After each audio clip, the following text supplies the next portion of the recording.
los tipos de interacción. Entonces decíamos que esto era bien importante porque al final nosotros estamos hablando de la parte de los ecosistemas.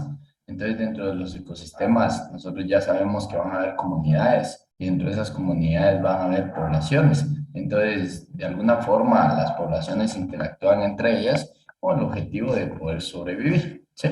Entonces, así sea positivo, así sea negativo, así sea neutro la interacción, de alguna forma tienen que aprender a sobrevivir. Entonces, en este caso, muchachos, nosotros hablábamos el día anterior de las interacciones, mencionamos la parte de la primera interacción a la cual le llamábamos cooperación. Y decíamos que acá se iba a presentar una conjugación de signos más, diagonal más. ¿Qué significa eso? Muchachos, significa que de alguna forma acá las poblaciones que interactúen entre ellas van a tener beneficios mutuos, ¿sí? Pero acá mencionábamos una parte bien importante, decíamos que acá no existía una dependencia, no existía una forma de depender. Eso significaba que de alguna forma la población, si se alejaba de otras poblaciones, iba a tener beneficios, sí, pero como población como tal. Pero de alguna forma al unirse iban a ser más los beneficios que iban a obtener. Pero si no está la otra población, pues no importa. Al final esa población sigue sobreviviendo.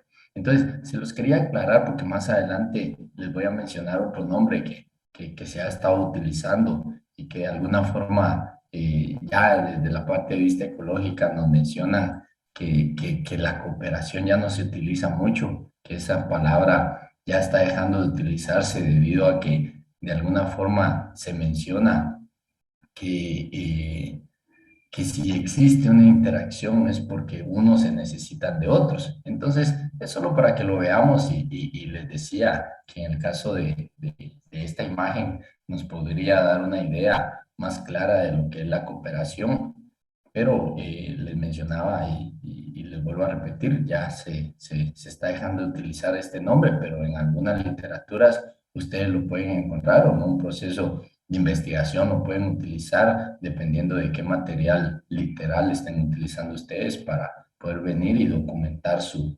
investigación. Bien, entonces con esta muchachos tenemos alguna duda para continuar con las interacciones, ¿no? Bueno, entonces veamos la siguiente, mutualismo. Vamos a ver, ¿a quién tengo aquí? Edward Patal. ¿Estás por ahí? Ingeniero. Sí. Entonces ve esta interacción y decime cómo es entonces la relación.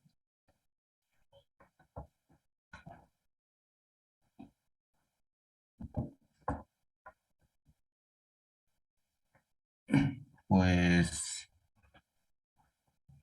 que ambos tienen su beneficio. Ambos obtienen su beneficio, ¿verdad? Positivo, diagonal positivo, eso significa que ambos poseen beneficios. Entonces, eso es lo primero que nosotros mencionamos de esta interacción, muchachos. La siguiente, vean, dependientes una de la otra, y acá es donde ya vamos a empezar a ver que cooperación es una de de las definiciones o de las palabras que ya van quedando un poquito obsoletas y que ya no se están utilizando mucho. Entonces, acá nosotros lo mencionamos, muchachos, en el caso del mutualismo, hay una parte bien interesante en esta parte del mutualismo y va a depender de qué mutualismo estemos hablando, pero realmente acá lo que sucede es que ellos han aprendido a vivir juntos. Y como han aprendido a vivir juntos con el paso del tiempo, muchachos, eso significa que acá existe una larga historia de evolución. Entonces, acá lo que se espera es que esta larga historia de evolución, donde permitió que estos individuos se encuentren generalmente juntos, lo que va a suceder es que una va a depender de la otra en relación a la supervivencia y si lo generalizamos entonces, una supervivencia de ambas poblaciones. Entonces, una no podría sobrevivir si no se encuentra la otra. así posteriormente con la siguiente. Entonces, así es como se presenta esta parte del mutualismo relacionado al ambiente donde ellos se van a desarrollar, pero principalmente la interacción que van a tener estas poblaciones.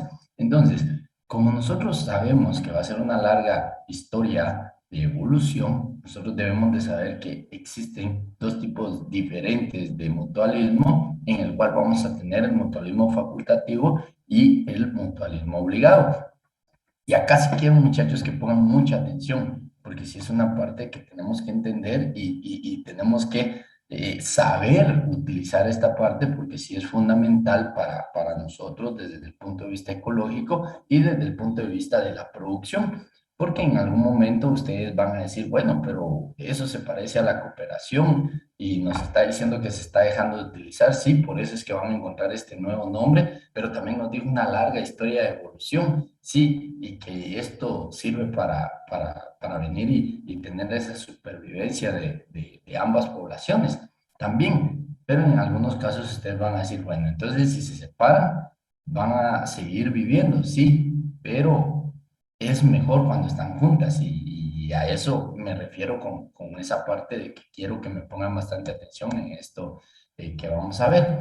Entonces, en el caso del mutualismo, muchachos, nosotros ya sabemos la historia de evolución, ya sabemos que es para la supervivencia de ambas especies, ya lo dijo su compañero, entonces los dos van a tener beneficios al existir esta interacción. Entonces, ¿qué es lo que sucede? Cuando nosotros hablamos, muchachos, del mutualismo facultativo, nosotros debemos de tener bien presente que cuando las dos especies, perdón, las dos poblaciones se encuentran juntas, van a tener beneficios. Entonces, ¿por qué no estar juntos si de alguna forma vamos a tener beneficios? Entonces, eso es lo que quiero yo que me entiendan de esta parte.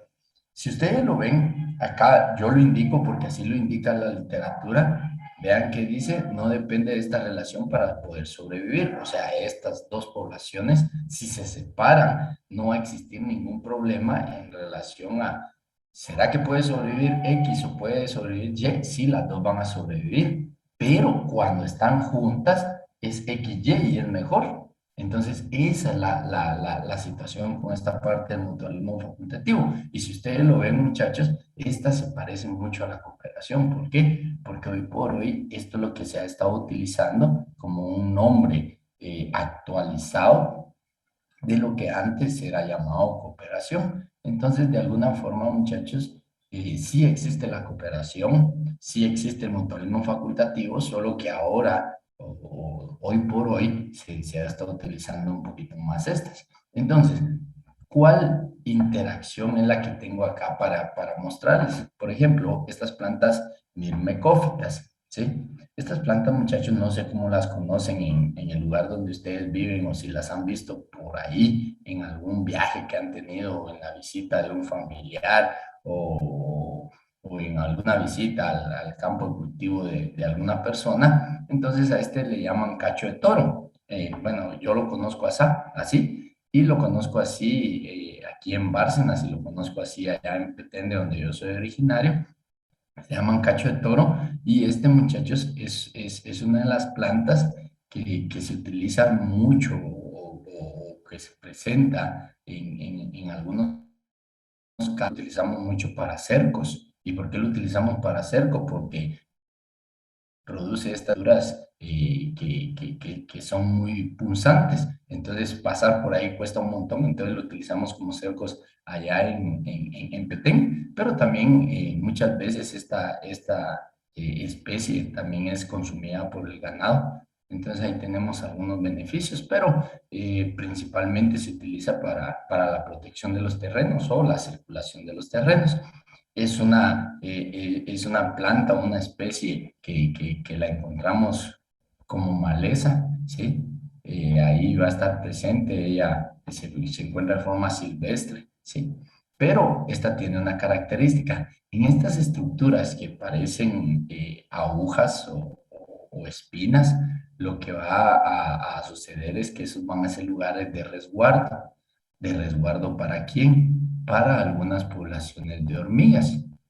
Entonces, lo que sucede, muchachos, es que aquí estos vegetales vienen y le otorgan hospedaje a las hormigas.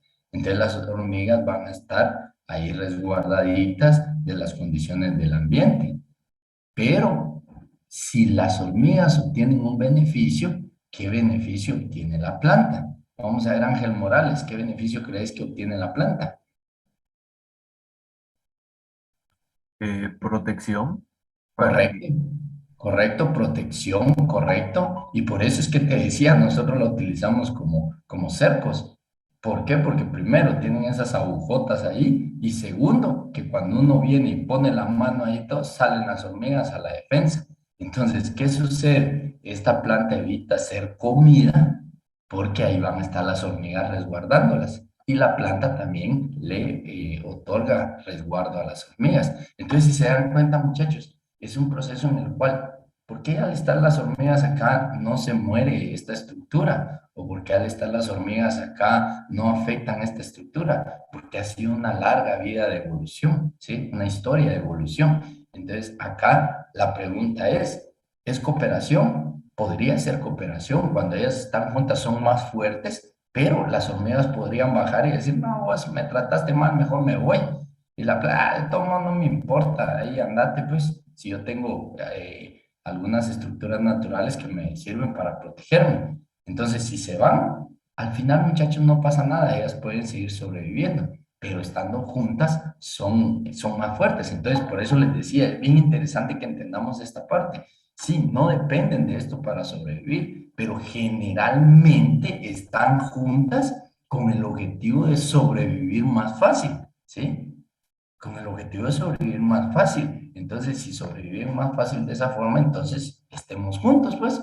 Entonces, eso es lo que sucede con este tipo de mutualismo. Y por eso es que cuando se habla de un mutualismo, muchachos, en general, por eso es que se da esa parte que se dice que el mutualismo en estas ambas poblaciones van a depender de la otra. Una depende de la otra. Entonces, esa parte quiero que sí me la agarren bien, muchachos, para realmente no confundirlos o que ustedes no lleguen a un proceso de confusión. O sea, sí, no depende una de la otra para sobrevivir, pero si estando juntas son mejores, por eso es que el mutualismo en general habla de esa parte de que una depende de la otra, aunque nosotros lo estamos viendo acá, que no es así, pero separadas le vamos a poner 5 y 5 y juntas no van a ser 10 sino que van a ser 12. Entonces, ese plus de estar juntos es lo que el mutualismo abarca en general y por eso habla de esa situación de poder venir y generar esa parte generalizada de que uno depende de la otra. ¿Estamos? En este caso, muchachos, sí, las condiciones que esta planta le da a las hormigas son buenas para poder venir y aumentar su población. Y de la misma forma, esta planta se ve protegida y como decía su compañero, entonces ahí esa protección le va a servir para evitar ser comida. Entonces, al final, lo que están haciendo es resguardándose una de las otras. Y por eso es que esta interacción es más diagonal, más. ¿Estamos? ¿Alguna duda, muchachos? ¿O sí estamos? Ingeniero, Sí. se podría decir que entonces en la cooperación se puede tal vez decir que en una comunidad las distintas poblaciones obtienen como ventajas, pero indirectamente. Eso se puede tomar como cooperación. Ajá, Y en esto de mutualismo facultativo, es que en una comunidad estas poblaciones obtienen ventajas, pero vía más directa. correcto. Pero ojo, ojo, ojo. Por eso te decía que ya la palabra cooperación se está quedando un poquito atrás. ¿Por qué? Porque si te das cuenta, esta es una cooperación. Lo que están haciendo esto es cooperándose uno con otro, dando esa condición de resguardo entre ambas. Por eso te decía, entonces, si nosotros regresamos al tema de la cooperación, si te das cuenta es lo mismo, solo que la jirafa en ese caso, y lo vamos a mencionar a la imagen que teníamos, la jirafa no va a estar como que avisándole a la cebra, ahí viene vos y vámonos, ¿sí? Sino que va a venir y ella va a reaccionar a ese posible depredador entonces lo mira y dice, bueno, si esta sale corriendo, yo también tengo que salir corriendo. No es que sea directo como vos lo mencionás en este caso. En cambio, acá sí te das cuenta en este mutualismo, la interacción es directa, está metida ahí dentro del proceso de evolución. Y como les decía, aunque las hormigas vengan y digan, no, vos me trataste mal, mano, ayer te moviste mucho y no me dejaste dormir, me voy. Y la planta venga y le diga, "Ah, andate, pues no me importa". Entonces van a seguir sobreviviendo, sí, pero es mejor cuando están juntas. Por eso te decía, si le ponemos valores, 5 puntos a las hormigas y 5 puntos a esta planta, si las unimos no van a ser 10 sino que va a ser 12. ¿Por qué? Porque ese plus de estar unidos es lo que le da esa larga historia de evolución, aunque no dependa una de la otra para sobrevivir, pero sí son fundamentales estas interacciones en estos dos tipos de poblaciones. ¿Estamos? ¿Alguien más, muchachos? ¿Alguien más? Ingeniero, disculpe. Ajá. Con los hipopótamos y unas aves que no recuerdo el nombre ahorita, pero esta sería, o sea, las aves se comen los animalitos que los hipopótamos tengan, entonces esa sería un mutualismo facultativo, es una relación directa. Vamos a... Bueno, entonces, ¿qué es lo que sucede? Una está obteniendo beneficios de la otra, ¿sí? Y la otra está obteniendo beneficios de la otra, porque al final una le va a tener ahí, una le va a tener ahí la parte de la comidita, ¿va? Porque va a estar ahí comiéndose esa parte que le afecta a uno y el otro se va a ver beneficiado porque al final este le está quitando, ¿sí? Entonces, ¿qué sucede? Si nosotros lo vemos de una forma así, directa, nosotros podemos hablar de que esto se está dando desde un punto de vista de una historia de evolución, donde el ave sabe que este individuo tiene estos organismos y el otro sabe que va a llegar el ave a quitárselos. Entonces, de alguna forma, la posición del animal, donde se coloca para que llegue el ave, saber que es ese ave y no quitárselo porque le puede causar daño. Entonces, eso, muchachos, es lo que se llama mutualismo facultativo, porque si no, dígame, ¿será que se va a morir el hipopótamo o el rinoceronte, me dijiste? Hipopótamo. Bueno, el hipopótamo, ¿será que se va a morir? No. ¿Y será que el ave, si no come ahí, se va a morir? No. Entonces, si se dan cuenta, sí, tiende a hacer esa relación. Yo les pongo este ejemplo, muchachos, solo en cooperación. Les quise poner otro ejemplo para verlo más general, pero trato de ponerles estos ejemplos que son relacionados a nuestra vida productiva. ¿Por qué? Porque de alguna forma, si ustedes ven, yo les estoy diciendo mi uso. Yo uso esta para ponerlos de cerco. Entonces crecen y que pase alguien ahí es bien difícil. Primero, porque esta tiene esas estructuras en forma de espinas y la otra lo que va a tener es un montón de hormigas. Entonces quito las espinas, pero me van a llegar un montón de hormigas. Entonces sí tenemos un uso de estos dentro de nuestro proceso productivo. Yo le digo tipo de agujas, tipo de espinas, pero ustedes con su curso de botánica, muchachos, con su curso de taxonomía, yo creo que ustedes conocen bien cómo se llama esta estructura. Yo sí no conozco o no manejo muy bien esa terminología desde la parte de vista botánica o taxonómica, les soy sincero, pero ustedes sabrán bien esa estructura. ¿Estamos? ¿Alguna otra pregunta, muchachos? ¿No? Bueno, vean esta otra. Ah, bueno, aunque en este caso es la misma interacción que se está viendo ahí y que no hay ningún problema. Vean esta, mutualismo obligado. En el caso del mutualismo obligado, vean qué dice acá. Solo la palabra obligado, muchachos, ya nos está diciendo algo. Entonces es más, diagonal más, siempre. Pero tenemos esa palabra obligado. Entonces, ¿qué significa?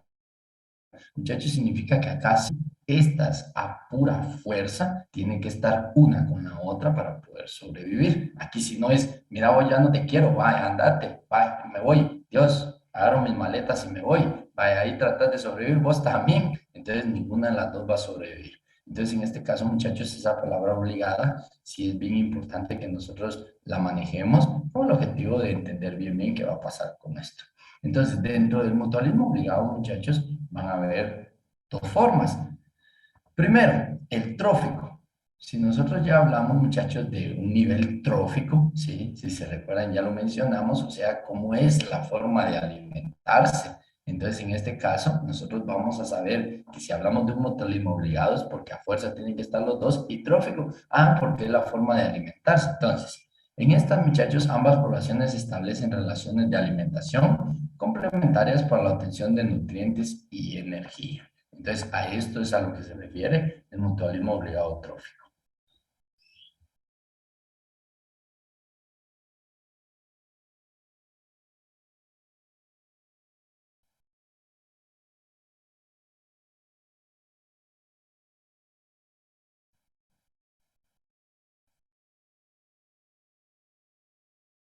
Bueno, entonces, en relación a esto, muchachos, vamos a ver estos ejemplos, ¿sí?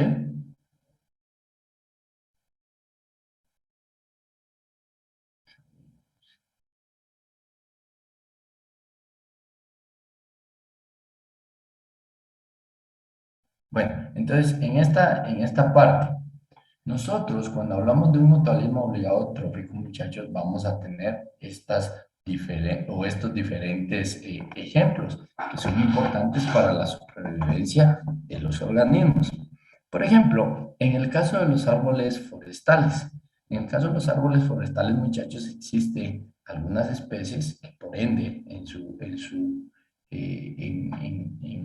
en muchos organismos van a formar poblaciones. Entonces podemos tener, por ejemplo, alpinos, ¿sí? El pino, muchachos, es una de las especies que más se utiliza en los viveros forestales con el objetivo de obtener resultados más rápidamente, ¿sí? Yo tengo más o menos idea de que el pino puede crecer y estar listo para ser cosechado en aproximadamente 15, 20 años, en comparación a otras especies que tienden a ser más tardías, que su calidad de madera es mayor, pero que podemos tener beneficio más rápidamente.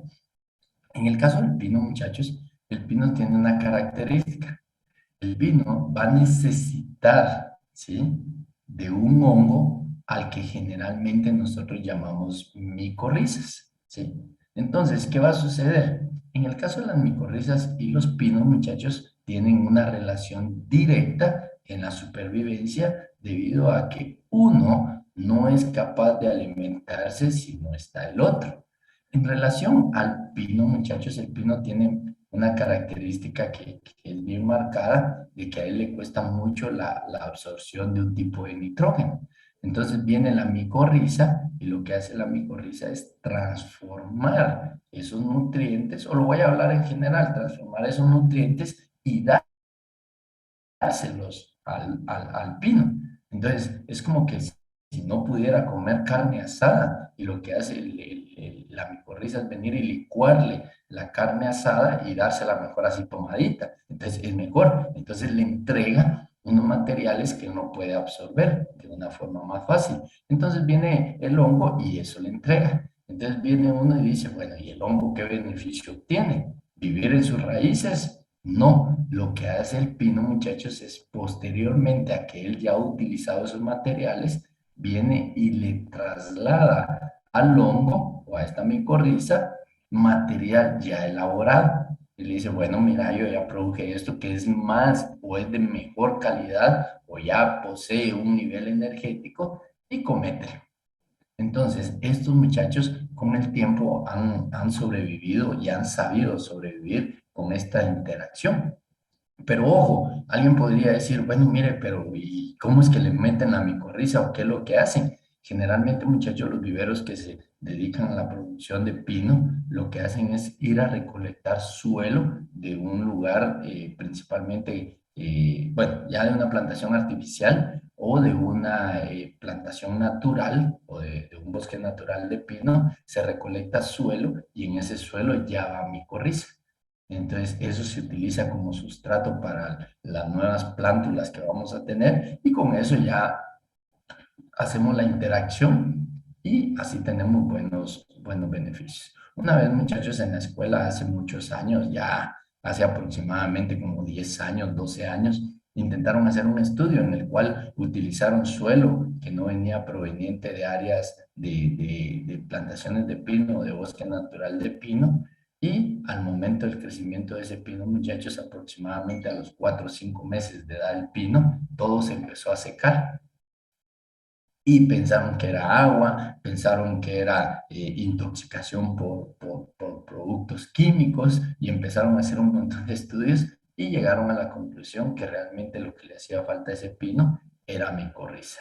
Entonces, si se dan cuenta, muchachos, el pino no va a poder sobrevivir sin micorriza y la micorriza no puede sobrevivir sin pino. ¿Estamos? Entonces, por eso es que aquí sí hablamos de un mutualismo obligado trófico. Otra de las características, muchachos, bueno, otro ejemplo de las características de este mutualismo obligado trófico son estos nódulos nitrificantes. Los nódulos nitrificantes, muchachos, se dan debido a una relación entre principalmente especies de la familia Fabaceae, ¿sí? Relacionado con algunas bacterias del género, vamos a ver si me recuerdo este género, vamos a ver, Rhizobium. Entonces lo que va a suceder es que en algún momento, muchachos, estas bacterias viven en el suelo y cuando se encuentran a estos vegetales, lo que hacen es hacer una interacción y con esto sí, acá sí, muchachos, lo que se tiene es una mejor absorción del nitrógeno y por ende una mejor producción. ¿Y qué obtiene el rizobio? Lo que va a obtener también es savia laboral. Entonces, si se dan cuenta, muchachos, sí debe de existir esta interacción entre unos y otros. Acá la interacción es bastante grande, muchachos, y ahora, hasta el día de hoy, lo que se ha estado también comercializando es Rhizobium. Entonces lo que hacen es que agarran las bacterias, las deshidratan y nos las venden ahí en paquetitos y lo que nosotros hacemos es que desde el momento de la siembra, por ejemplo de frijol, nosotros venimos y le aplicamos Rhizobium a las semillas y de ahí ya llevamos la ventaja de saber que sí vamos a tener Rhizobium haciendo una interacción con el frijol y acá los resultados van a ser mejores. También lo hacemos con soya, muchachos, para mejorar la calidad de los productos que vamos a tener. Entonces, de alguna forma, si se dan cuenta, sí debe existir esa interacción que es obligada casi y que es trófica. Por ejemplo, las termitas. Las termitas, ustedes bien lo saben, dentro de sus aparatos digestivos poseen unos protozoos, los cuales les sirven para poder venir y producir celulasa, para poder destruir la celulosa. Entonces, ¿qué beneficio obtiene la termita del protozoo? La liberación, muchachos, de esos carbohidratos. Entonces, la termita se puede alimentar, pero el protozoo está teniendo resguardo y luego la termita también le manda un poquito de comida. Entonces, si se dan cuenta, muchachos, al final, sí es una interacción obligada y es obligada porque sí debe existir esa interacción para la supervivencia de una y otra población. ¿Estamos? ¿Alguna duda, muchachos? ¿Dudas?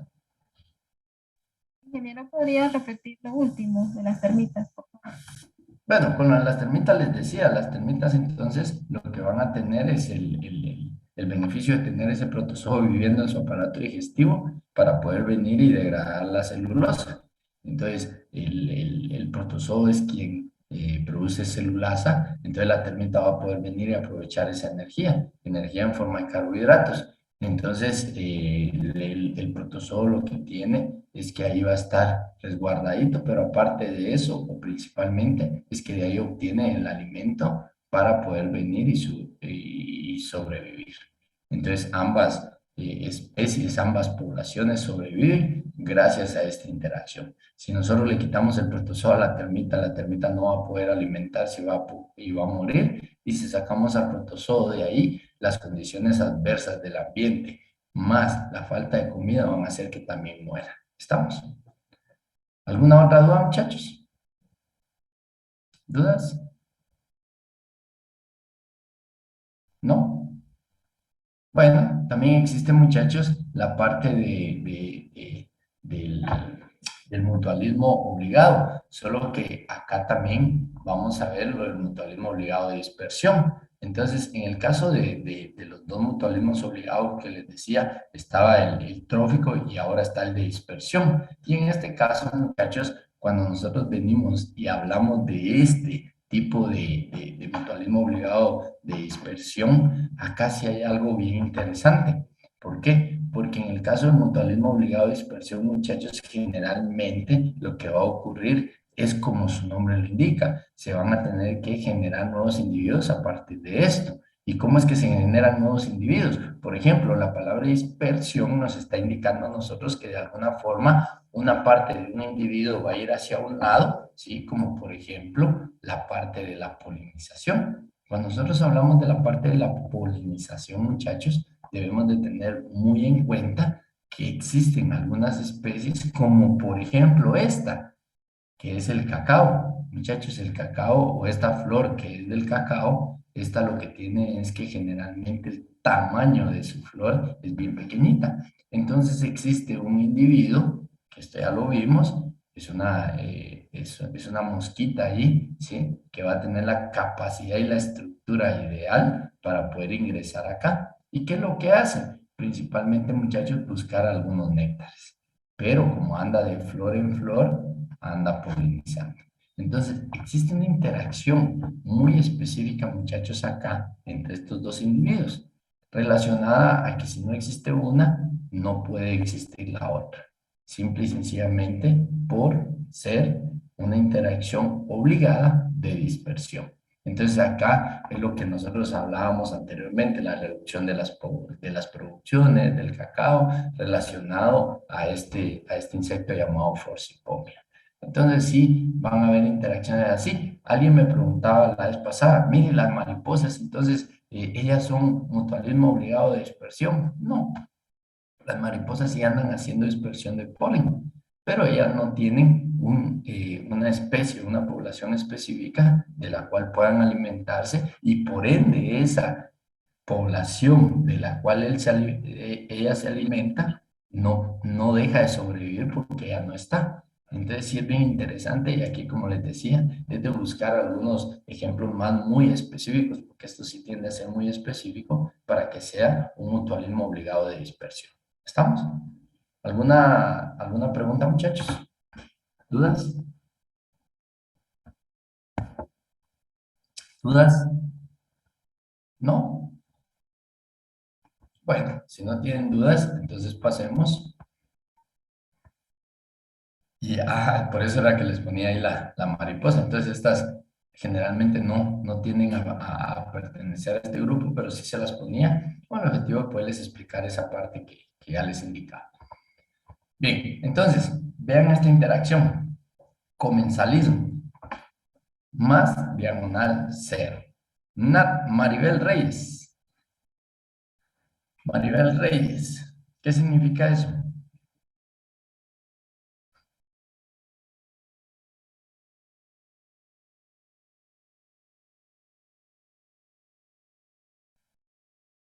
¿Qué significa más diagonal cero?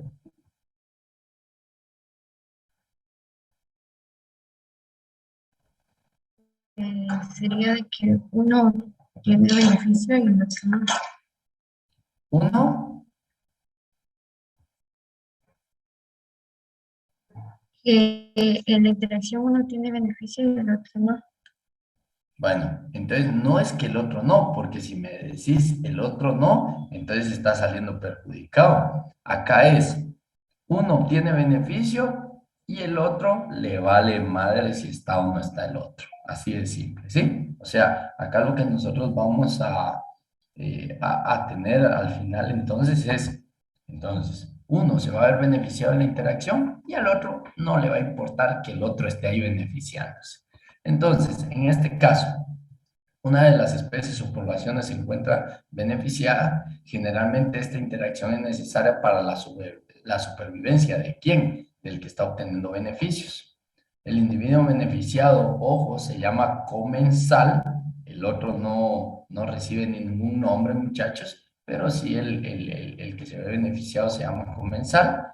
Y acá les voy a presentar dos ejemplos. Uno de los ejemplos más marcados, muchachos, en el comensalismo, ¿sí? Es este que ustedes ven acá. donde se encuentra un tiburón y unido a él se va a encontrar un individuo que se conoce con el nombre de rémora. Acá lo que sucede, muchachos, es que el tiburón va a buscar alimento. De alguna forma la va a buscar. Entonces, cuando él se está alimentando, algunas partes de ese alimento van a llegar hacia donde se encuentran los rémoras y ellos se van a venir y se van a alimentar. Estos rémoras, muchachos, tienen una característica. Ellos han perdido la capacidad de nado.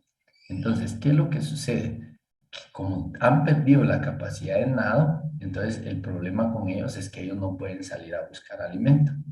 Entonces, al no salir a buscar alimento, pueden morir o van a morir. Entonces, ellos vinieron y modificaron su aleta inferior o dorsal para poder venir y unirse al tiburón. Entonces, de esa forma es que ellos obtienen el beneficio. ¿Qué obtiene el tiburón? Nada. ¿Que el rémora esté ahí? Nada. ¿Le importa? No le importa. Pero el rémora sí sobrevive estando ahí. ¿Estamos? Entonces, vean, muchachos, se me va a cortar. Entonces, se vuelven a conectar, por favor. Vayan.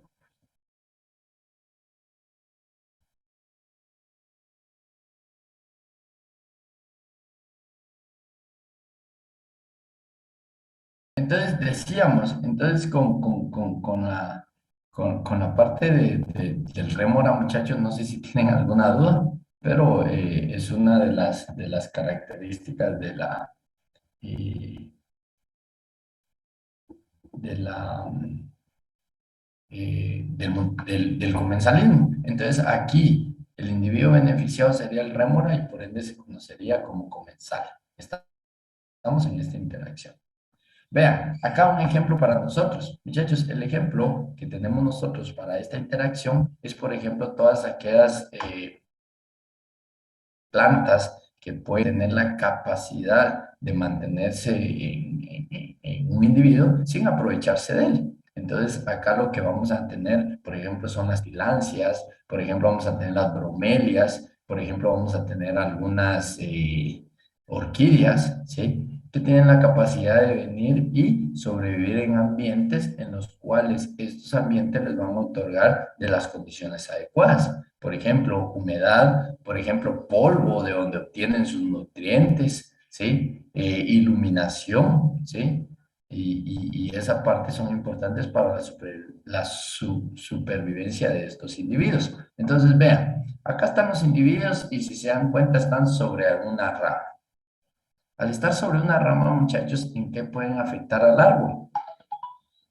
En nada. Recuérdense que el principal aparato fotosintético del árbol son las hojas, pero la rama no. Entonces, ¿qué prejuicio le puede estar haciendo o qué daño o qué beneficio pueden estarle dando estas bromelias, estas tilancias o algunas orquídeas a este vegetal? Ninguno. Entonces, el vegetal únicamente, muchachos, se presta para que estos otros organismos puedan sobrevivir. Entonces, de esta forma, si ustedes se dan cuenta, las tilancias, las bromelias o algunas orquídeas serían llamadas en esta interacción comensales. ¿Estamos? ¿Dudas? ¿Dudas, muchachos? ¿No? Bueno, si no tenemos dudas, entonces veamos la siguiente interacción. Amensalismo. Le voy a preguntar vamos a ver quién está por aquí, Gabriela Paniagua. Gabriela Paniagua, amensalismo. ¿Qué sucede con esta interacción? Tal vez interactúan entre sí, pero ninguna tiene beneficio de la otra. Ninguna obtiene beneficio de la otra. Vamos a ver si es cierto. Vamos a ver qué dice Ross. ¿Sigue? ¿Estás por ahí, Ross? Sí, aquí ando. Si andas por ahí. Bueno, entonces contestame. Quizás una obtiene menos que la otra o Una obtiene menos que la otra. Recuérdense, muchachos, recuérdense, no se confundan. Estos símbolos, recuérdense que si es más, se obtiene un beneficio.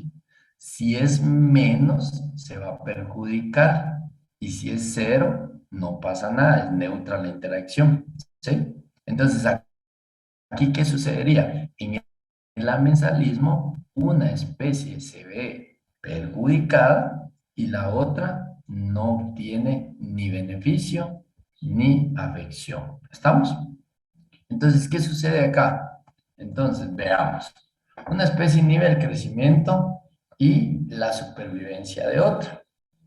¿Sí? Entonces, sí, se ve dañada una población, miren, por eso el menos. La especie permanece sin estar afectada. ¿Cuál? La que inhibe el crecimiento y la supervivencia del otro, o la población en este caso. A la especie inhibida se le denomina amensal. Entonces la que se ve perjudicada acá se llama amensal. Se lo voy a dejar ahí solo para que copien eso rapidito, muchachos, y voy a pasar a la siguiente para poderles explicar este amensalismo.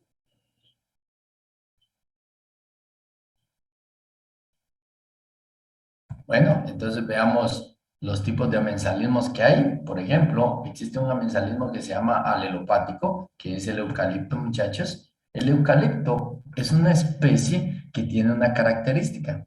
Este dentro de su organismo, muchachos, produce algunas sustancias que van a ser dañinas para él, ¿sí? Entonces él empieza su proceso de crecimiento, de desarrollo y todo, pero durante está haciendo todos sus procesos metabólicos, uno de los resultados de su proceso metabólico, muchachos, son algunas sustancias que van a causar algún daño, un daño a su organismo. Entonces viene el eucalipto, lo junta y llega un momento en el cual viene y dice, ah, si lo sigo juntando me va a afectar. Entonces, ¿qué hago? Lo libero. Entonces, al liberarlo, muchachos, como era dañino para él, que es un vegetal, va a afectar a todos los demás organismos que se encuentran alrededor de él, ¿sí? Y alguien me podría decir, entonces afecta a otros eucaliptos. No, ¿por qué? Porque recuérdense que él tiene la capacidad de soportar cierto nivel de esa sustancia. Entonces, él viene y simple y sencillamente, como un proceso metabólico, lo libera y él sigue sobreviviendo y vuelve a acumular y posteriormente lo vuelve a liberar, vuelve a acumular y lo vuelve a liberar. Entonces, de esta forma, si ustedes se dan cuenta, ¿por qué es menos diagonal cero? Porque va a ser menos para la mensal, o sea, todas las demás poblaciones que viven alrededor de él, siendo estos vegetales. ¿Y por qué diagonal cero? Porque el eucalipto no se beneficia ni se perjudica por hacer eso. Él simple y sencillamente lo que está haciendo es un proceso metabólico. ¿Estamos? Otro, muchachos, de los ejemplos es el amensalismo antibiosis. Y este generalmente lo provoca un hongo que se conoce como penicillium, ¿sí? Muchachos, el penicillium es un hongo que es bien interesante, que a nosotros en la humanidad nos ha servido mucho, ¿sí? Que es el encargado de producir la penicilina, ¿sí? ¿Para qué sirve la penicilina, muchachos? Para poder venir y actuar sobre las bacterias. Entonces, ¿qué pasa? El hongo es igual. El hongo viene, muchachos, y por sus procesos metabólicos lo que produce es la penicilina o la sustancia que es conocida como penicilina y que en algún momento la debe liberar. Entonces, generalmente lo que hace es mantenerse libre de bacterias alrededor. El hombre se dio cuenta de eso y hoy por hoy lo que se hace es que se produce este hongo con el objetivo de extraer la penicilina de él y poderla utilizar principalmente para poder controlar algunas infecciones, tanto para humanos como también para animales en producción. Entonces, si se dan cuenta, muchachos, el hongo ¿tiene beneficio? No, él solo lo hace como un proceso metabólico. Ahora, ¿quiénes se ven afectadas? Las bacterias que se encuentran alrededor. Entonces, por eso es que es un proceso de comensalismo, de amensalismo, donde el amensal es la especie o población que se ve afectada. Contame, Roberto. Entonces, ¿no se podría tomar como beneficio el hecho de que la planta esté liberando esas sustancias para no hacerse daño? Solo se toma No, como un proceso normal. no, porque es algo metabólico. Por ejemplo, uno, ¿por qué suda? Sudas porque está regulando tu temperatura, pero es un proceso metabólico. Entonces, se suda. No sudas para decir, pucha, ahorita tengo muchas sales dentro de mi cuerpo, voy a sudar y la voy a sacar. O sea, no es algo que vos ves, es algo metabólico. Y ese proceso metabólicos tienen que suceder y como te decía, el mensalismo alelopático lo que hace es únicamente liberar esas sustancias que son tóxicas para él. No obtiene ningún beneficio porque sigue sobreviviendo, tampoco se hace daño él. Entonces lo que tiene que hacer es liberarlas de forma natural por su metabolismo y al final quien se ve afectado son los demás vegetales que se encuentran a su alrededor. ¿Estamos? ¿Alguien más, muchachos? ¿No? Bueno, entonces veamos la siguiente. Vean, competencia. Ramiro Ruano. ¿Qué significa esta interacción? Eh, buenos días, ingeniero. Sí, buenos días. Los signos significa que ambas no tienen ningún beneficio, sino más que todo se perjudica. Bueno, entonces aquí ambas poblaciones con esta interacción se van a ver perjudicadas, ¿sí? No es que no se beneficien, porque si no se benefician también puede ser neutro, ojo. Entonces aquí ambas se ven perjudicadas. Entonces, acá lo que sucede, muchachos, en la competencia, como su nombre lo indica, estos individuos o estas poblaciones los individuos que están conformando estas poblaciones, lo que van a hacer es simple y sencillamente disputar por recursos ambientales. ¿Qué recursos? Recuerden que yo les mencionaba esta parte de los limitados y los ilimitados, muchachos, entonces aquí lo que se va a pelear es esa parte de los recursos limitados. En esta parte de los recursos limitados podemos tener alimentos, nutrientes, luz solar, espacio, agua, ¿sí? Que van a servir para la supervivencia de los organismos. Entonces, en el caso de la competencia, muchachos, nosotros lo que vamos a ver es que estas se ven afectadas y acá hay algo bien interesante que dice que existe exclusión competitiva, ¿sí? ¿Qué significa esta parte de la exclusión competitiva?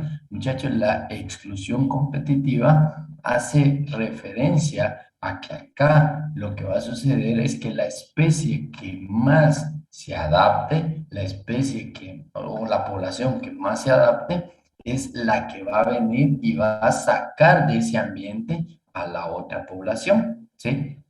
Entonces, van a venir y van a pelear por alimento, ¿sí? Entonces, lo que va a suceder, muchachos, es que acá el individuo que más se adapte es el que va a seguir sobreviviendo. ¿De acuerdo a qué? De acuerdo a las características de los recursos limitados que existen. Por ejemplo, si hay poca agua, el organismo que mejor se adapte a las condiciones de déficit hídrico son los que van a venir y van a sobrevivir, los otros van a morir. Entonces, esto tiene que ver mucho, muchachos, con la relación de la supervivencia en función a la adaptación. Entonces, acá, por ejemplo, cuando uno habla de la competencia, entonces pueden haber dos tipos de competencia. Una que es interespecífica y otra que va a ser intraespecífica. Hugo Pineda, ayúdame con esta parte. ¿Qué significa competencia interespecífica? ¿Me podría repetir, Inge? Es que ya era que tengo un poco de mala conexión y se traba por ratos lo que dice.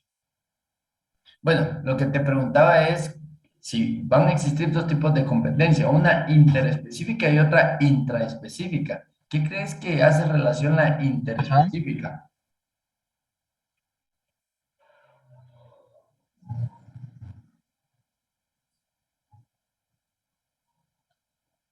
Ah,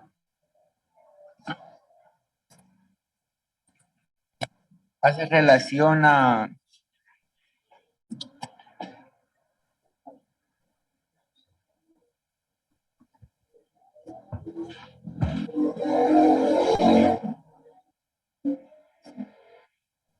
No sé si me escucha, Inge.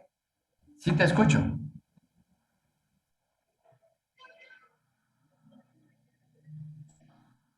Hace relación a una competencia entre diferentes especies, ¿sí? Dice interespecífica.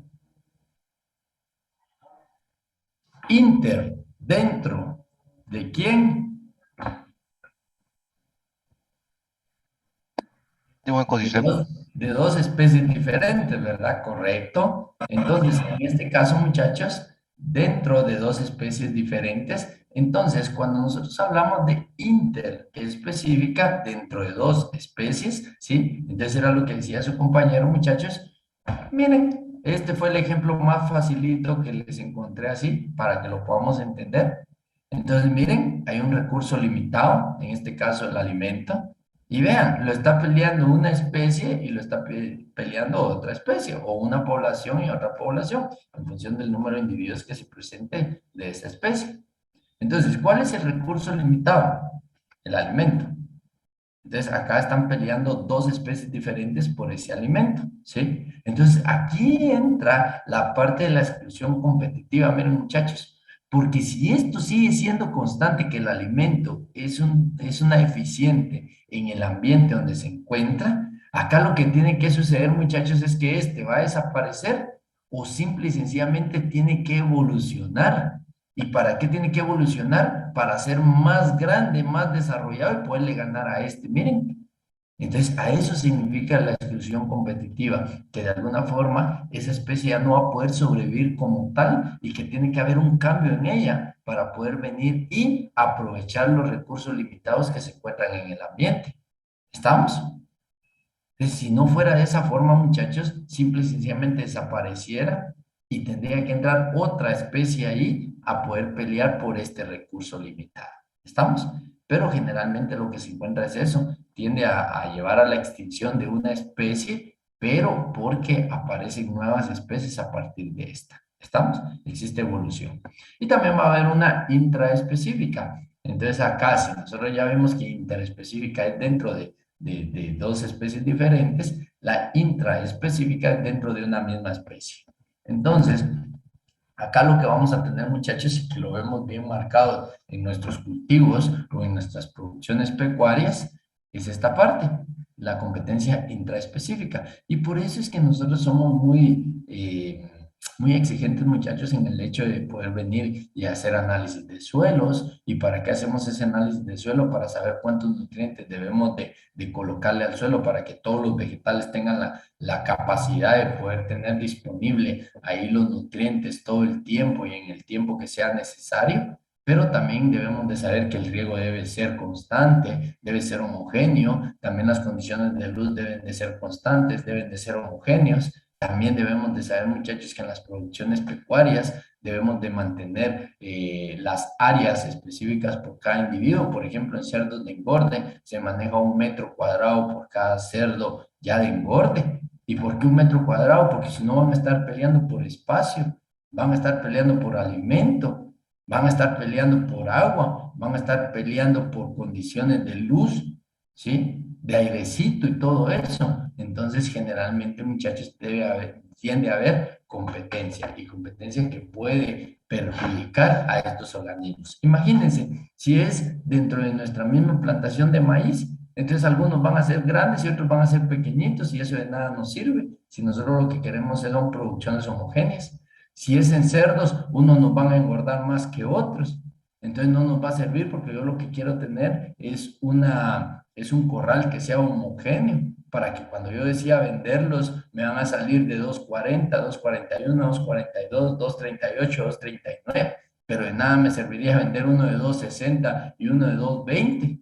¿Sí? Entonces, esto, muchachos, se marca bastante en la competencia, tanto interespecífica como intraespecífica. ¿Estamos? ¿Dudas? Depredación. Vean los signos que tiene. Abel Quiñones, ayúdame con este.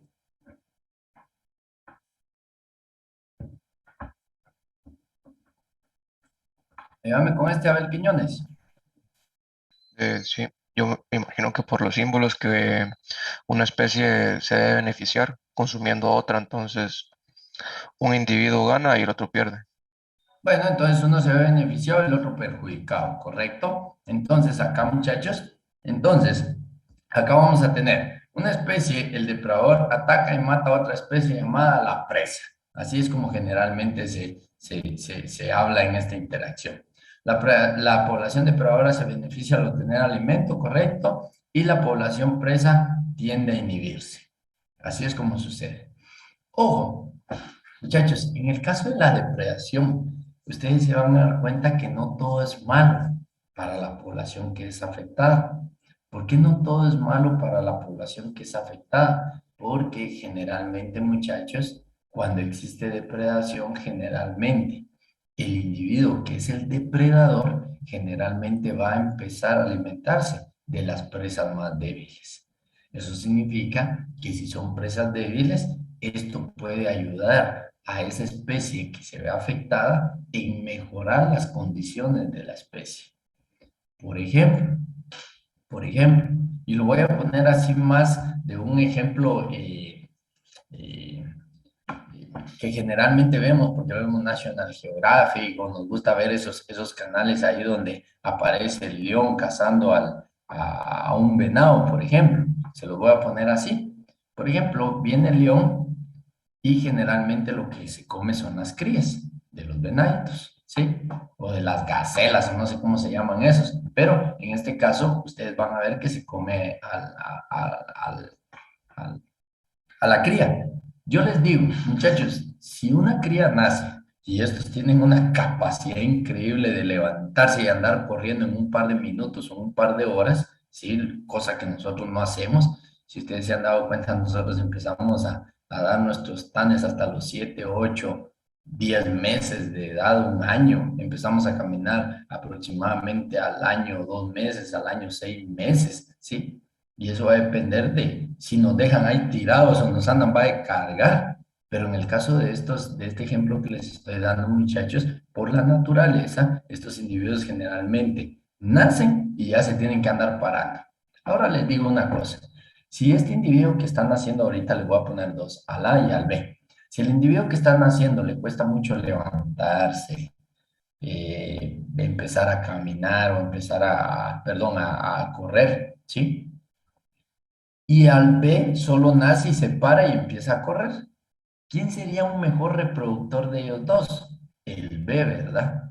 Entonces lo que sucede es que si, como el depredador se va a comer, en este caso, a la presa más débil, entonces la presa más débil iba a generar individuos similar a ellos en el transcurso de su vida, pero el otro va a generar individuos más fuertes. Entonces, si se dan cuenta, este proceso, muchachos, de depredación es bien interesante, porque muchas veces le ayuda a la presa o a la población que es presa a mejorar las condiciones de selección que se presentan en un ambiente. Pero, por su naturaleza, por ley, el depredador se ve beneficiado y la población presa se ve perjudicada. ¿Estamos? No sé si me entendieron esa parte, ¿les quedó alguna duda, muchachos? ¿No? Y pudiera existir depredación en algún momento si no hubiera otra especie entre una misma especie. Depredación no es el nombre. ¿Por qué? Porque entonces en este caso ya no se estaría hablando de depredación, sino que ya se estaría hablando de, vamos a ver, canibalismo.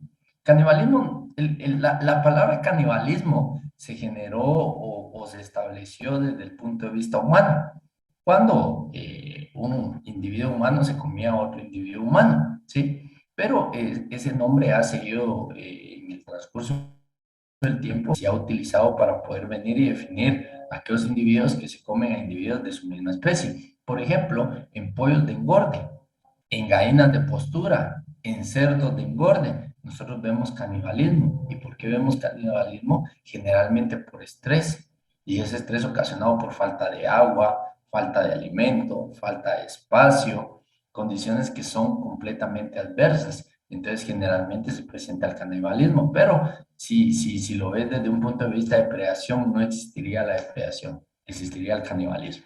Bien, entonces en este caso, ejemplos para nosotros, Por ejemplo, la mariquita, muchachos, o tortuguita, como también le conocen, que este es un coleóptero, más adelante en su curso de entomología lo van a conocer, o en el caso de ustedes que ya van relacionados a un nuevo pensum, muchachos, lo van a encontrar en protección vegetal, se van a dar cuenta que existen algunos individuos como estos que lo que van a hacer es comer hojas, ¿sí?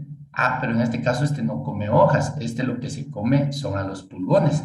Entonces, acá tenemos al depredador y tenemos a la presa. Este se ve beneficiado porque está consumiendo y este se ve perjudicado porque está reduciendo el número de individuos de la población. Entonces, así es como se presenta. Acá tenemos otro ejemplo, muchachos, la mantis religiosa. La mantis religiosa tiende a tener ese proceso de canibalismo, de depredación, donde él es el depredador y el otro es la presa. Entonces, él se alimenta de algunos organismos. Pero también tenemos a este ácaro, que es un ácaro que se conoce con el nombre de ácaro ambliceus. El ambliceus generalmente, muchachos, es utilizado en la floricultura y lo utilizamos como un organismo de control biológico. ¿Y cómo es que este realmente funciona? Muchachos, el ácaro ambliceo realmente lo que hace es que se consume a otros insectos que nos pueden ocasionar daños. Pero el beneficio que tenemos de él, muchachos, es que al final, si él se termina a sus presas, ¿sí? Como por ejemplo este, o como por ejemplo este, ¿sí?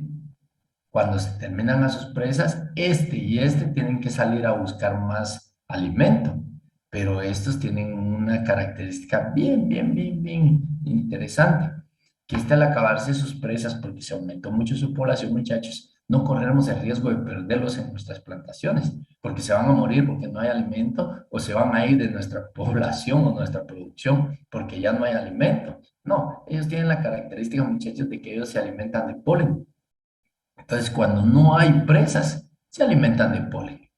Entonces, como no afecta el polen en la floricultura, muchachos, no hay ningún problema, nosotros no utilizamos la floricultura. Recuerden que la principal forma de reproducir nuestras flores es principalmente de forma sexual. Entonces, a nosotros el polen no nos interesa, entonces este cuate, mientras no hayan presas, pues que se alimente de todo el polen que quiera, pero que esté ahí con su población esperando que caiga otro insecto que sí nos pueda afectar. ¿Estamos? ¿Dudas? ¿Dudas, muchachos? Ah, y este es un principio, muchachos, este es un principio que se ha tomado en cuenta basado en la parte de la utilización de todos estos organismos con el objetivo de venir y hacer controles biológicos. ¿Estamos? Siguiente, vean, parasitismo. Vamos a ver para parasitismo, Iván Ruano. Iván Ruano. Signos. Por los signos. Parasitismo. Yo creo que una pues sale beneficiada y la otra sale afectada. Correcto, una sale beneficiada y la otra sale afectada. Entonces, en este caso, lo que vamos a ver en el parasitismo, entonces, una de ellas, el parásito, se nutre a sí misma a expensas de otro que se conoce como huésped, ¿sí? Entonces, ahí lo que vamos a tener es un huésped. Entonces, acá lo que nosotros vamos a tener acá, que es algo bien importante, muchachos, es que en esta interacción, cuando nosotros venimos y hablamos del parásito, el parásito no va a matar a su presa, perdón, a su huésped, como en el caso del depredador a su presa. Si ustedes se dan cuenta, acá lo indica, esta interacción es necesaria para la supervivencia de la especie parasitaria. Entonces, en este caso, lo que nosotros tenemos que tener en cuenta, muchachos, es que en algún caso ella necesita ese organismo para estarse alimentando y lo necesita y no quiere que se le muera. ¿Y por qué no quiere que se le muera? Porque es su fuente de alimento. Entonces, en este caso, muchachos, lo que ocurre con esta es que si el huésped llega a morir, realmente lo que sucede es que va a morir por simple y sencillamente formas indirectas, ¿sí? Es como la relación humana con la tierra. Sí, necesitamos de la tierra para sobrevivir, eh, pero igual la destruimos de alguna forma, ¿verdad? Entonces, en este caso, muchachos, esta interacción es bien interesante. Entonces, para poder ver esta interacción, entonces vamos a poner acá estos ejemplos, ¿sí? Vean, entonces, acá lo que tenemos es a un individuo de un orden llamado Hymenoptera. Cuando nosotros hablamos de un orden llamado Hymenoptera, muchachos, generalmente hacemos referencia a algunos organismos que son llamados avispas, ¿sí? También van a encontrar que ahí están las abejas, esa parte, pero acá nosotros lo vamos a ver relacionado a avispas. Muchachos, en el control biológico nosotros también utilizamos a estos organismos con el objetivo de poder venir y ser más amigables con el ambiente y perjudicar menos a nuestras plantaciones y evitar con eso algunas intoxicaciones por la utilización de productos químicos. Entonces, ¿qué pasa? Esta avispa, muchachos, viene y coloca sus huevos oviposita, ¿sí? En esta larva. Esta larva lo que hace es que se come a las hojas de mi cultivo. Entonces yo lo que hago en liberación de estas avispas, miren muchachos, y esta avispa lo que hace es oviposita en esta larva. El huevecillo encuentra las condiciones óptimas en esta larva y al final de cierto tiempo el huevecillo eclosiona. Y lo que van a salir, muchachos, son unas larvas pequeñas de esta, de esta avispa y necesitan alimento, alimento para crecer y después transformarse en avispas. Entonces lo que van a hacer es que se van a empezar a comer a la larva y se la van a comer y de esa forma obtienen el alimento para poder venir y hacer su proceso de transformación y llegar a ser avispas adultas. Entonces, en este caso, muchachos, si se dan cuenta, acá lo que está ocurriendo es un proceso de parasitismo. Entonces, donde un individuo parasita a la otra con el objetivo de sobrevivir. Por ejemplo, esta, muchachos, las famosas garrapatas. Las famosas garrapatas, muchachos, nos afectan a nosotros principalmente cuando estamos manejando algunas producciones de ganado, ya sea ganado lechero o ganado de carne. Entonces, esta lo que van a hacer, muchachos, es que se van a establecer en el individuo y de alguna forma van a venir y van a estar succionando la sangre de este individuo. Su objetivo no es matarlo, su objetivo es alimentarse de él.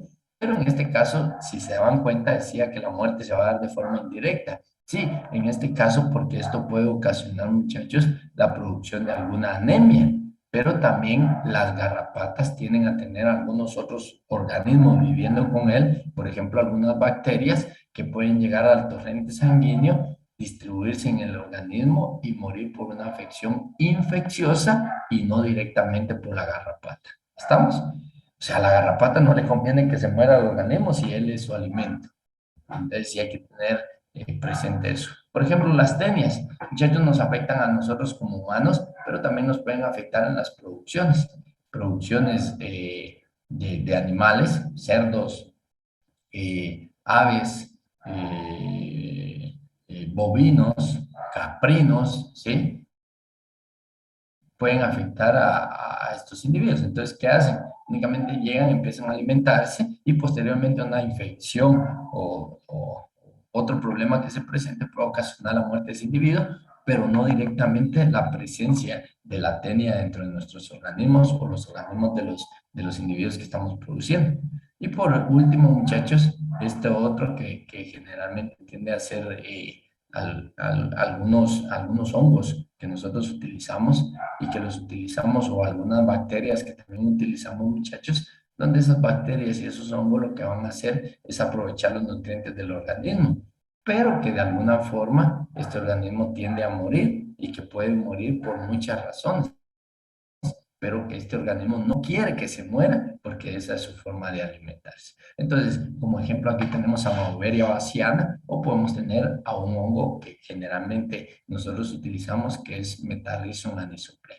¿Estamos? ¿Alguna duda, muchachos? ¿Dudas? ¿No? Bueno, si no tienen dudas, Entonces, dejemos esta parte, muchachos, y entremos a una parte que también debe ser importante para nosotros y se los voy a explicar principalmente eh, por la luna, que algunos no tienden a creer en esto, pero para nosotros sí es importante en función a lo que realmente estamos produciendo, cómo lo estamos produciendo, y que generalmente, muchachos, nosotros vamos a ir a trabajar con agricultores, y el trabajar con agricultores tiende a ser un poquito difícil, porque sí existen muchas creencias y mucha relación del ambiente con ellos, y que no podemos llegar a decir, no, hombre, mire, pues eso de la luna que usted dice son casacas. No, realmente tiene mucho que ver y es mejor cuando uno viene y comparte esa creencia con ellos con el objetivo de realmente llegar a ser productivos. Entonces, vamos a empezar a ver un tema, muchachos, que se conoce como ciclos astronómicos.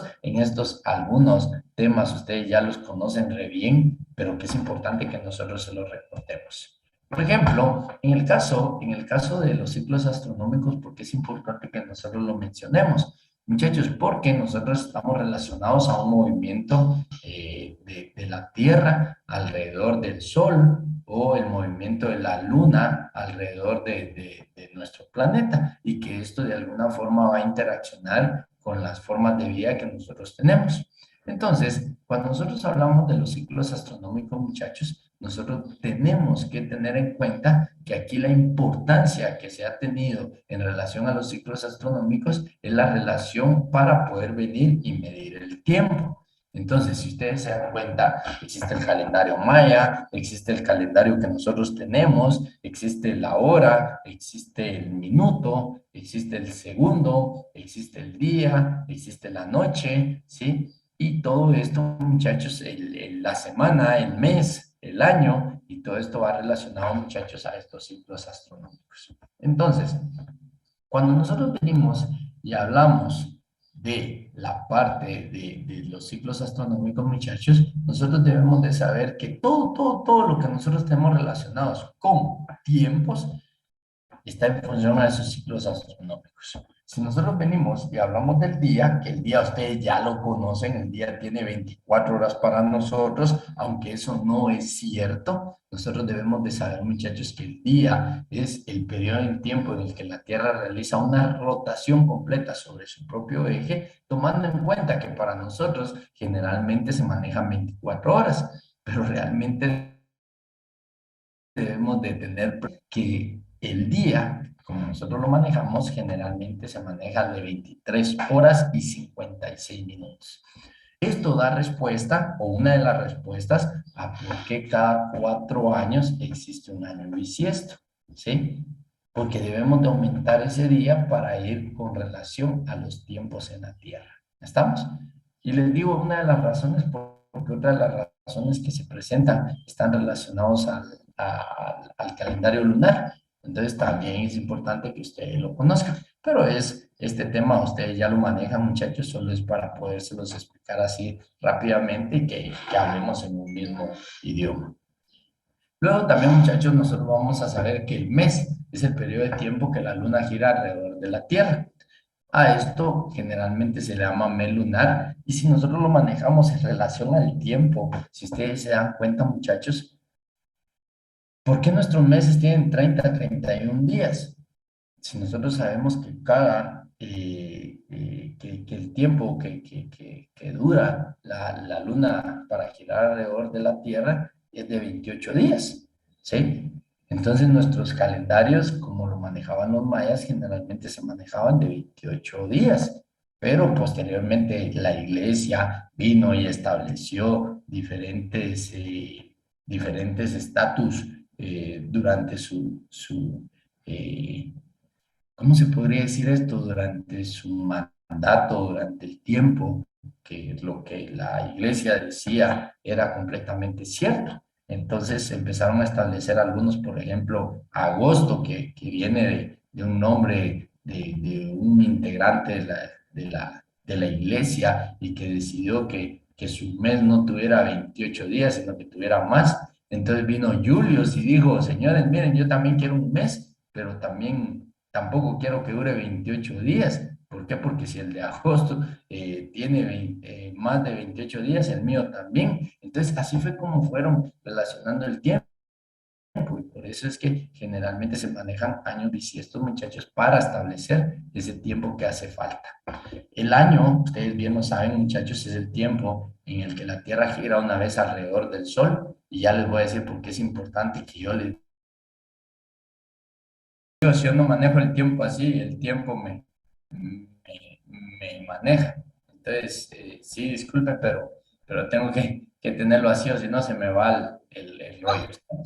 Bien, entonces, en el caso del año, muchachos, entonces el tiempo en que la Tierra gira una vez alrededor del Sol, les decía, les voy a indicar por qué es importante esto en relación a que nosotros entendamos por qué es que en otros países existen cuatro estaciones, pero en Guatemala solo existe una época seca y una época lluviosa, que es lo correcto en indicar. Acá no tenemos verano y no tenemos invierno, aquí tenemos una época seca y una época de lluvia.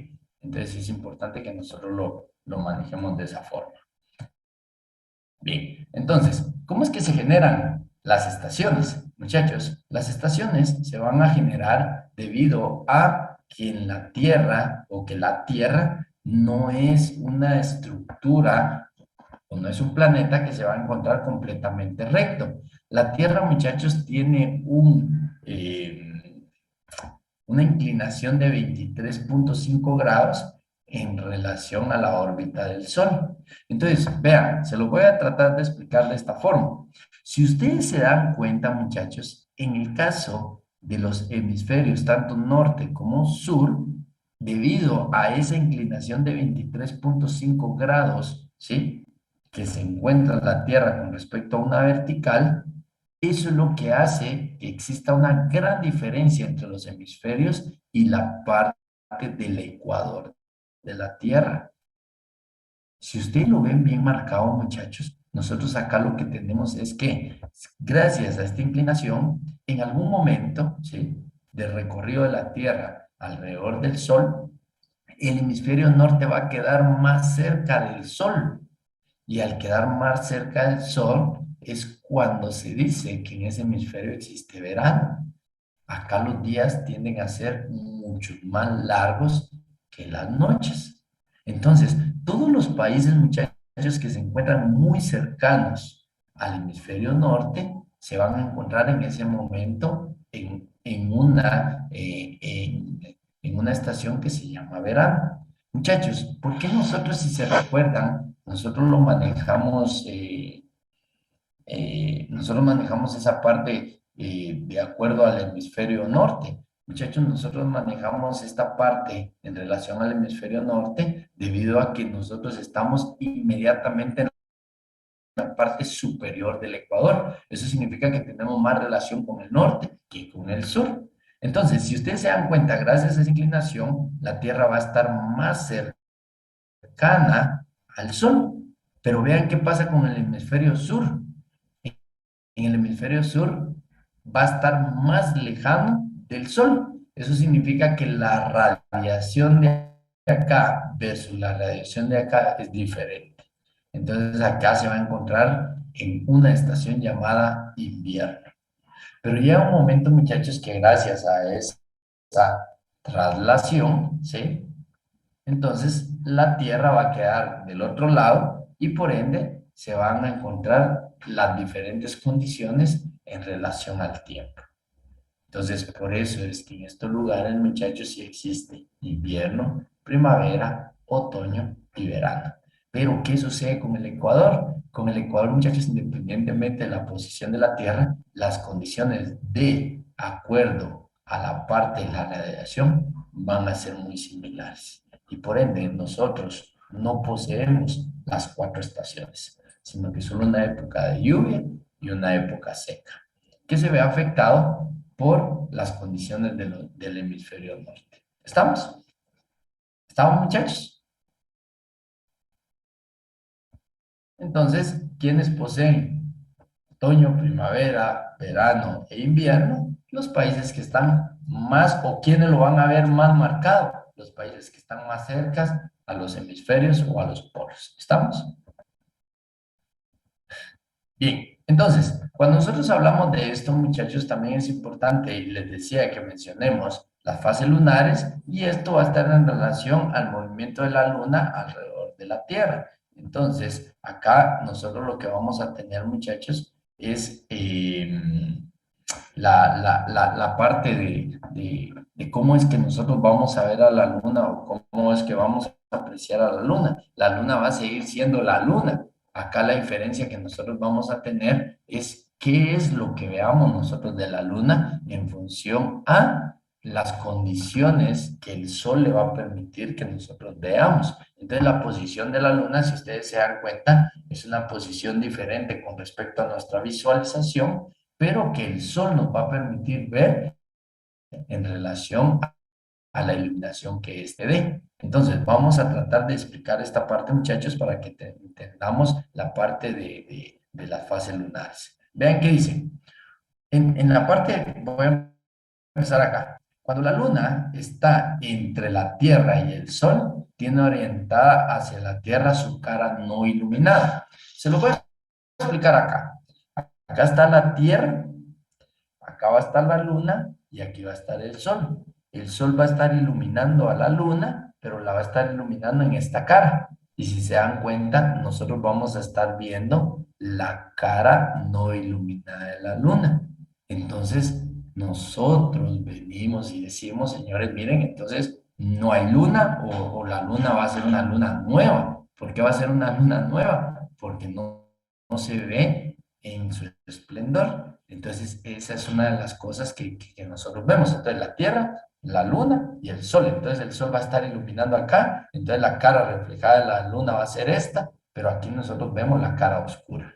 Luego, por eso les decía que el calendario lunar se habla de 28 días, porque una semana más tarde la Luna ha dado un cuarto de la hora y presenta media cara iluminada. A eso es a lo que nosotros le llamamos cuarto creciente. Entonces, ¿qué va a pasar? Aquí va a estar la Tierra, aquí va a estar el Sol, pero la Luna ya no está aquí. La Luna ya está aquí, miren muchachos. Y al estar aquí, entonces el Sol ilumina un cuarto de la cara de la Luna. Y por eso nosotros le llamamos cuarto creciente, porque solo estamos viendo un cuarto de la Luna.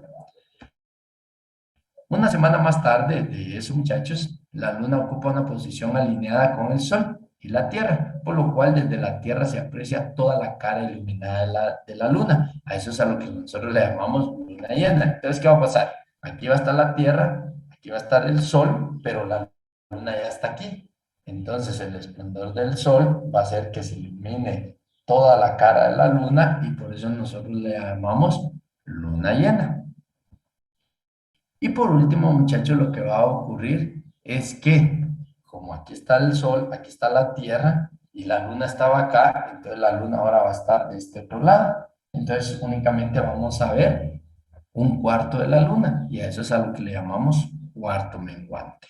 Entonces, no es que la Luna vaya cambiando, la Luna es siempre la misma. Lo que nos permite ver es cuánto está iluminándose la cara de la Luna en función a la posición de la Luna con respecto a nuestra Tierra. ¿Estamos? Entonces, eso es lo que nosotros vemos. ¿Y por qué les decía que era importante? Vean, entonces, esto es lo que vemos nosotros. Entonces, si nosotros lo vemos desde este punto de vista, aquí está el Sol, miren muchachos.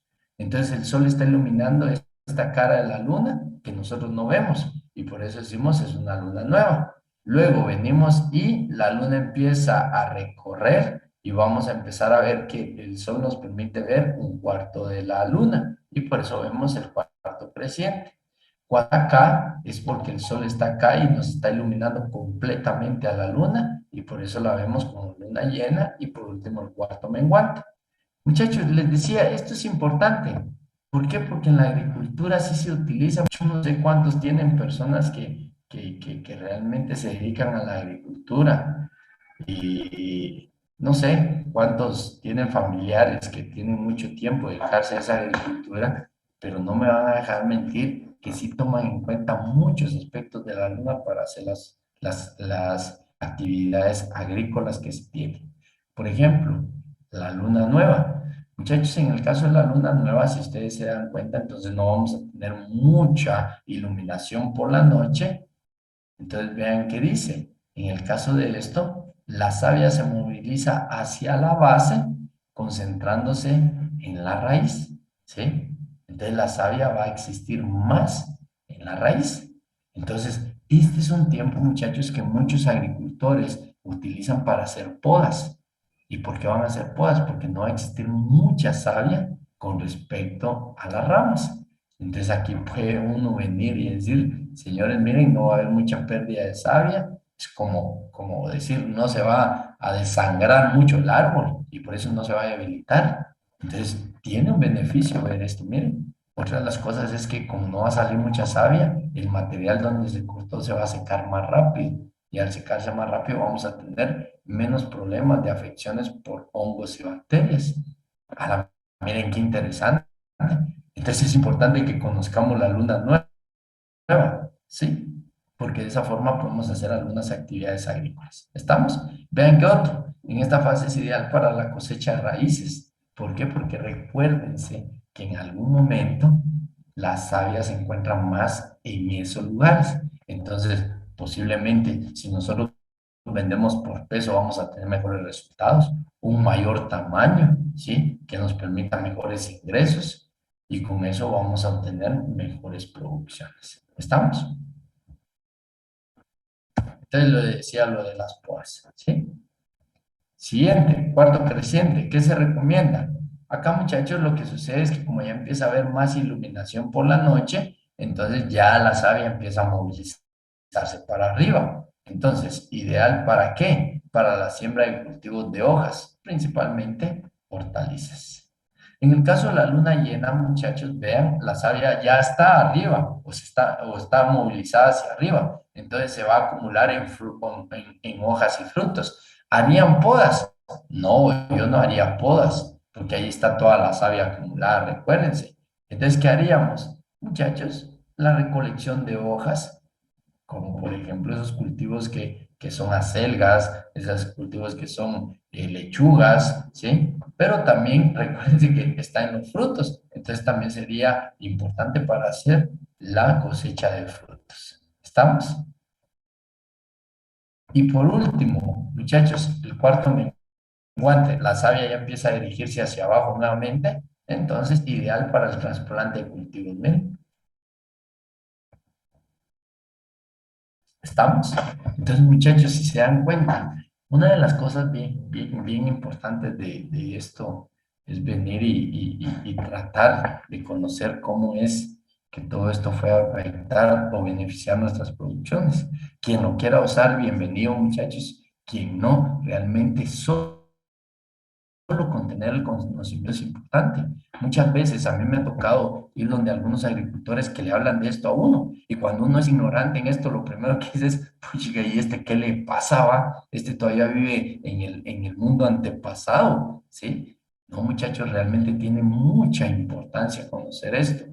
Y cuando uno empieza, sí, mire usted, ¿y qué va a hacer el trasplante? Sí, hagámoslo, fíjese que es importante. Entonces el agricultor se emociona y nos puede creer más y puede estar más abierto a posibles cambios que nosotros les generemos, siempre pensando en venir y mejorar las condiciones de una población, de una comunidad, de una aldea, de un caserío. ¿Para qué? Para propiciar el desarrollo, muchachos.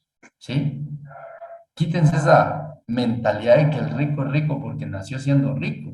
No, nosotros podemos creer en el desarrollo de nuestras poblaciones. ¿Y cómo lo vamos a hacer? Tratando de cambiar el chip de nuestros agricultores. Ya no utilice maíces criollos. No, hombre, si ya hay maíces mejorados. Sí, pero mire usted que sí, hombre, pero mire usted, es que la luna nos puede ayudar. Ah, conoce la luna, qué calidad, hablemos un ratito usted. Entonces, eso, muchachos, puede ser la puerta de entrada para poder venir y hacer un cambio. Como les digo, sí tiende a haber afecciones. Por ejemplo, en una luna llena, muchachos, no se recomienda poder venir y hacer, por ejemplo, la castración de cerdos, porque existe más movilidad en el torrente sanguíneo.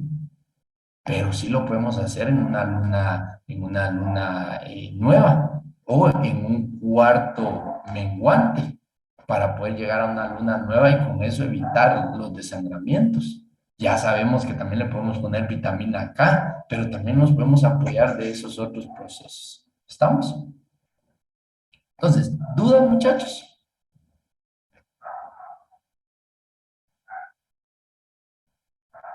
Vamos a ver.